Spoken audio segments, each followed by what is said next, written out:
gênero e de 17 opção sexual. 17 projetos de leis que estavam em andamento. O problema é assim, que no final da legislatura, se o relator não é reeleito, eles são arquivados, que foi o que tinha acontecido com o PLC 122. Então, muito pouco deles estão tramitando, mas a tramitação é tão morosa que não consegue passar de uma legislação a outra. Então, assim, o que eu procuro trazer é... Bom, então, onde é que tem se avançado? Porque além de avançar no âmbito do poder judiciário, também o poder executivo está fazendo a lição de casa. Tá, muito bem. Tá? Ou seja, tem alguns direitos que já estão sendo definidos, já foram definidos tantas vezes no judiciário, já se consolidou uma jurisprudência, que é essa repetição de decisões, bom, que o próprio executivo já está sendo regulamentando projetos. A questão da Receita. Da Receita. Receita Federal e INSS, que a senhora citou. INSS, né? Direito previdenciário,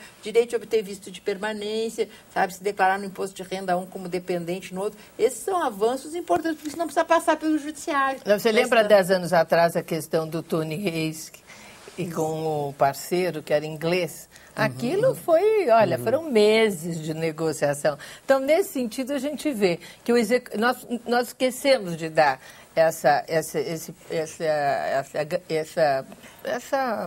não é agradecimento, mas é um reconhecimento ao Executivo. O Executivo foi no final do governo Lula, deu passos importantíssimos. A Conferência Nacional, a Receita Federal, essa questão da permanência do parceiro. Tudo isso o Brasil avançou no Executivo e avançou no Judiciário. O Legislativo. E falando no Judiciário, o processo do Tony acabou o Supremo Tribunal Federal a admitir a possibilidade de habilitar os dois, o Tony e o David, para a adoção, que é outro tema espinhoso, que eu tenho certeza. Como é que está hoje essa situação no Brasil? Aliás, assim, quando a senadora disse que o projeto originário dela estaria superado e que com essa habilidade que ela tem, ela tinha inserido ali que não poderia adotar, isso lá em 95. Sim, porque não teria nenhuma possibilidade de passar. Exatamente. Nunca chegaria ao plenário. Jamais, se tivesse. né? Então, ela teve essa percepção, assim, mas isso vem avançando. Mas hoje isso já está acontecendo já, né, judiciário, doutora? Né? Então, assim, desde 2007, a Justiça começou lá do Rio Grande do Sul e essa decisão de 2007, admitindo a adoção da companheira dos filhos que já tinham sido adotados por um... Como é que conseguia um casal ter filhos? Decidiu o casal a opção pela adoção, mas só um se candidatava. E a Justiça deferia para aquele, mas a criança ia conviver na casa, ia ter dois pais, ia ter duas mães. E o que aconteceu é que este outro, que não estava no processo, entra na Justiça e diz, olha, eu quero adotar esses filhos que também são meus.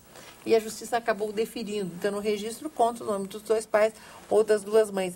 Isso vem avançando e também vem avançando em função desses métodos modernos de procriação assistida, que estão sendo amplamente utilizados por todos, já estão mais popularizados, feitos, inclusive, pelos casais de mulheres têm tido filhos. Se não acontecia, por exemplo, morre... Uma empresta o seu... Não, ela tem um filho com um esperma doado. Aí... o filho só é registrado dela. Aí ela morre. Pois é. Mas a criança tem 8 anos, foi criada pelas duas. Lembra do caso da casa que ela? Foi esse o caso. Vai ter que ir para o abrigo. É um órfão. Vira órfão. Então, essas questões, à medida que a sociedade, as coisas vão acontecendo, o judiciário foi tendo que olhar e se adaptar, perceber, tem sensibilidade e ir mudando, né? E isso eu acho que foi bonito. Agora, tem uma coisa, hein? O Rio Grande do Sul dá o exemplo sempre. O que acontece no Rio Grande do Sul? Que lá é que você... mais avançado. Muito mais avançado. Mas eu faz 10 anos que fiquei lá, né? Batalhando, escrevendo e falando, né? E é que existe no Rio Grande do Sul câmaras especializadas, né? E 2 de direito de família. Toda a matéria é especializada no tribunal, coisa que não existe no resto do Brasil. Então, sabe, a decisões foi se especializando nessa...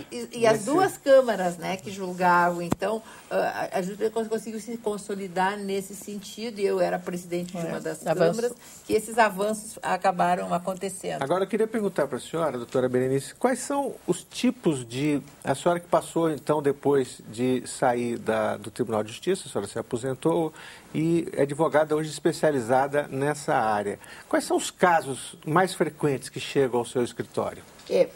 Quais são as necessidades, digamos, dessa comunidade mais prementes? No fundo, é quando da dissolução da união, quer por separação ou quer por morte, bom, que um dos parceiros deseja que seja reconhecido o direito dele a alguns bens, o direito eventualmente a alimentos e, quando em caso de morte, onde ele poder receber herança, senão fica no caso, como citado aqui pela senadora, de que, bom, ele fica absolutamente desprotegido, né? Então, assim, muitos me procuram para formalizar a união, e quando diz que eu faço casamentos, é que esse é um rito de passagem, eu acho que é importante, né?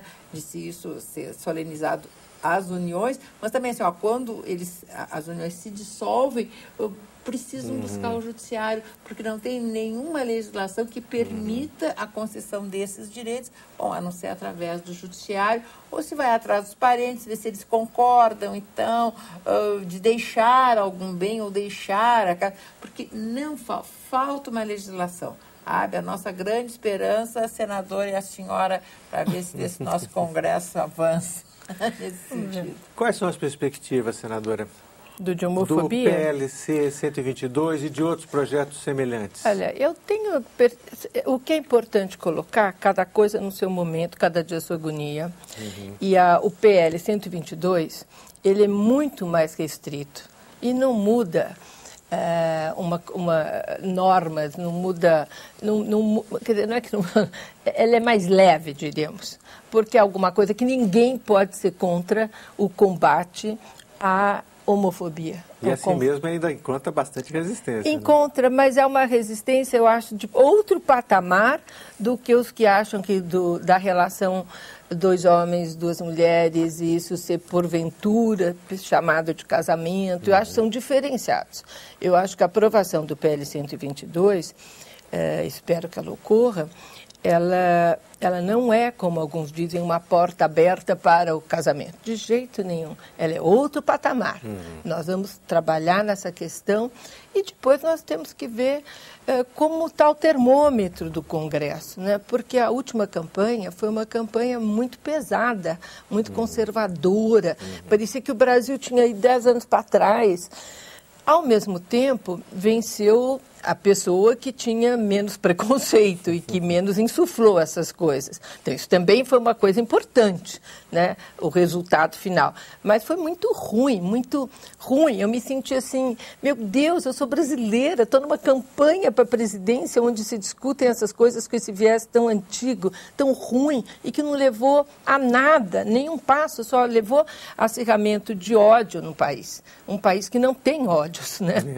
Então, agora ficaram resquícios. Esses resquícios é que a gente vai ter que agora ver como vão andar, porque deputado e senador tem olho no eleitor. E não é que não tem que ter, tem que ter. Mas tem que ter compromisso, ou não é? Com o cidadão. Qual é a razão de se precisar de leis? É para defender exatamente a minoria. Será que houve algum avanço por parte do eleitor, senadora? E a doutora Berenice, como é que a senhora encara isso? Houve algum avanço?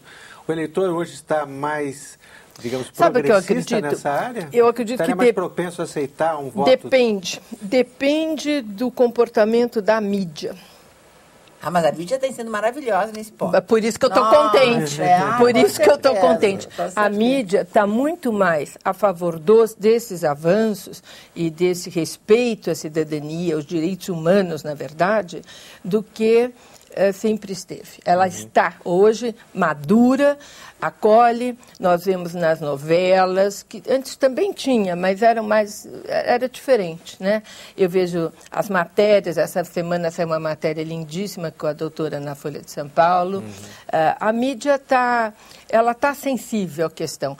A mídia pode fazer... A mídia é tão poderosa quanto o eleitor, viu, para os deputados e senadores.